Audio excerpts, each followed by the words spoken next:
Magandang umaga po sa inyong lahat. Ngayong linggong ito, pinagdiriwang natin ang dakilang kapistahan ni na Apostol San Pedro at San Pablo. Ang kapistahan na ating pinagdiriwang ay tungkol sa pagiging mga martir ni na San Pedro at San Pablo. Si San Pedro, naging martir sa pamamagitan ng pagpapako sa krus.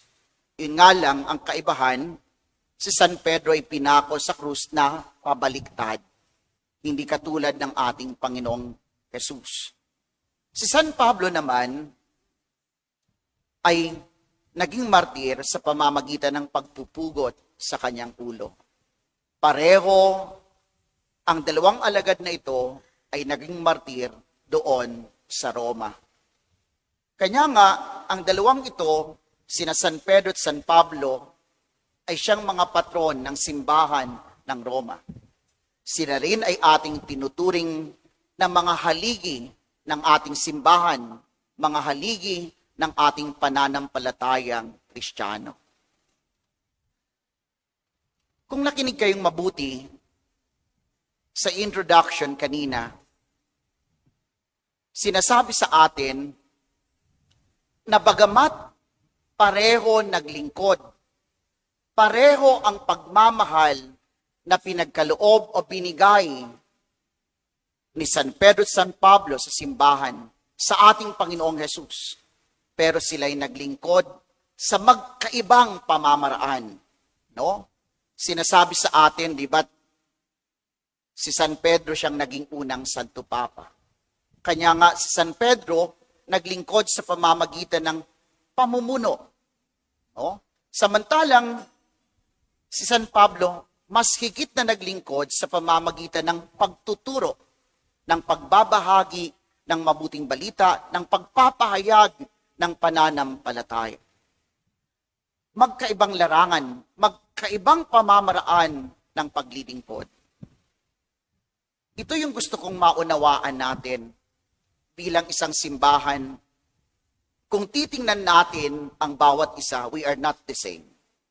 Hindi tayo magkakapareho, hindi ho tayo magkakatulad. At kung titingnan din natin yung mga ministeryo na meron tayo sa simbahan, hindi naman ho pare-pareho. No? Yung iba, lectors, yung iba, commentator, yung iba, lay ministers, yung iba mga sakristan, yung iba nasa choir, yung iba nasa ibang komisyon ng paglilingkod. Different ministries. Pero, ano yung mahalaga dito? Magkaiba man ang larangan ng paglilingkod na ginawa, magkaiba man ang pamamaraan ng paglilingkod ang ginawa ni San Pedro at San Pablo. Hindi yun dahilan para magbanggaan. Hindi yun dahilan para sa halip na bumuo ay magwatak. No? Bagkus pa nga, yung magkaibang paglilingkod na yon is complementary. They complement each other. No? At sana ho, ito yung makita natin. Minsan kasi, ang problema, no, minsan nagkakaroon kasi tayo ng attitude na pagka ganito ang ginagampanan mo, para bang mas mataas ang tingin mo sa sarili mo. Pero no, hindi ho dapat ganon. Sana ho maunawaan natin na iba't iba man ang ministeryo, hindi yan ministeryo ng pasiklaban, hindi yan ministeryo ng pagalingan, ng nagkakaroon ng kompetisyon.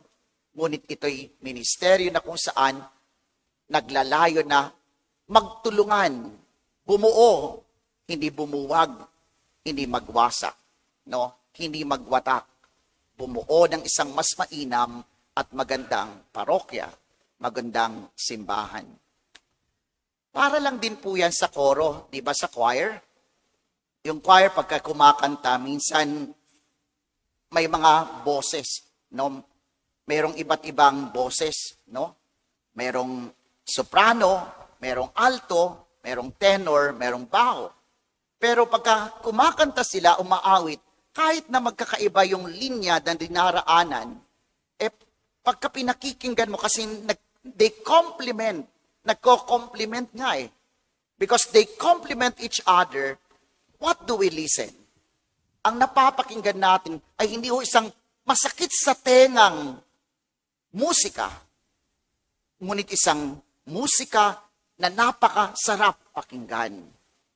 Ganon din naman pagka tayo nag-aaway-away, pagka tayo papasiklaban, sa halip na maging maganda, nagiging pangit. At ayaw natin ang pangit. Sino bang gusto sa pangit? Wala naman ano. Ang nagugustuhan natin syempre yung maganda, yung mabuti. No? At ito para sa akin ang unang hamon sa atin. Saints Peter and Paul, no? Iba man yung kanilang pamamaraan ng pagmamahal at paglilingkod sa simbahan kay Kristo. Pero hindi yun dahilan para magbanggaan. Hindi yun dahilan para magwatak, magwasak. Ngunit ito, sabi ko nga sa inyo, they complement each other. Yes, it is true that there are instances na minsan nagkakaroon din sila ng argumento.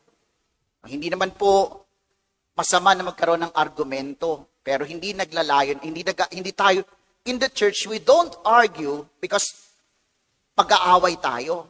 Hindi ko dapat ganun eh. We argue, totoo, nag-argue tayo sa isang issue, isang proyekto. Pero bakit tayo nagtatalo? Nagtatalo tayo para lumabas ang mas mainam na plano, ang mas mainam na solusyon. Katulad, naalala nyo, di ba, minsan pinagsabihan ni San Pablo si San Pedro, kasi nga, doon sa sulat ni San Pablo sa mga taga-Galacia, nung una, nakikisalamuha si Pedro. Pero nung dumating yung mga ibang mga Hudyo, kasi he was afraid to be criticized, hindi na siya nakikisalamuha doon sa mga hentil. Para bang kaya pinagsabihan siya.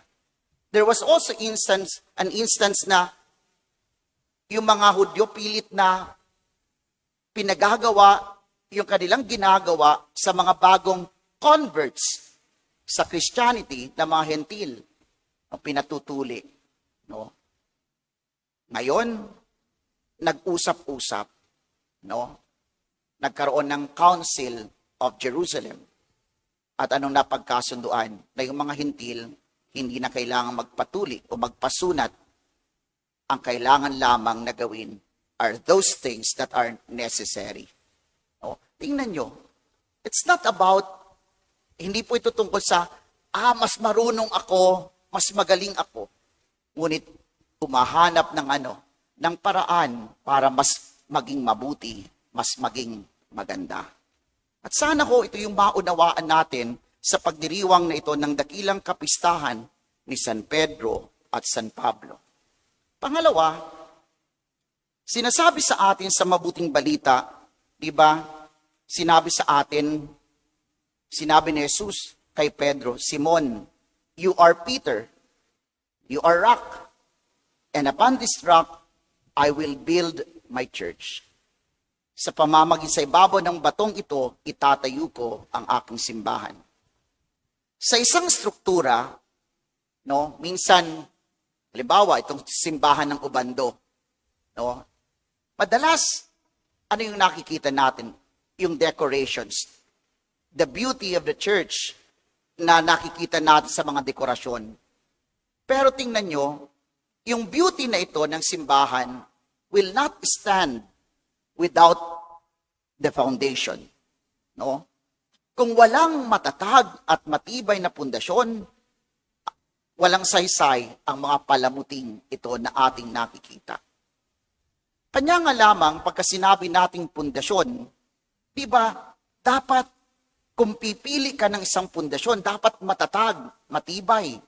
Sasabihin natin, bakit si Pedro? Bakit si Pablo? Bakit sila kino-consider as pillars of the church? Di ba, these men are not perfect men. Hindi sila mga perpektong tao. Pero bakit sila ang ginamit ng ating Panginoon? Isang paalala sa atin, minsan we rely, o yung iba sa atin, we rely on our own strength. Umaasa tayo sa ating sariling lakas. Pero sino ba ang higit na malakas? Minsan ho, ang mas higit na malakas ay hindi ho yung umaasa lamang sa kanyang sariling lakas.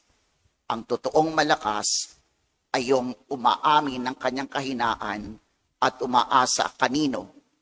Sa Diyos. Ang nagpapalakas ay ang Diyos. Ito ho yung reason kung bakit sa kabila ng totoo, these men na sinasabi nating pillars of the church, si Pedro na kung saan itinatag ni Kristo ang simbahan, hindi ho siya perpektong tao. Pero bakit naging matatag, naging malakas? Hindi dahil sa kanyang sariling kakayanan, ngunit dahil sa biyaya at grasya ng Diyos. Kanya nga sinasabi, di ba, sabi ni San Pablo, kailan siya malakas? Mas higit siyang malakas kung kailan siya mahina. No? Ang lakas natin ay nanggagaling sa Diyos.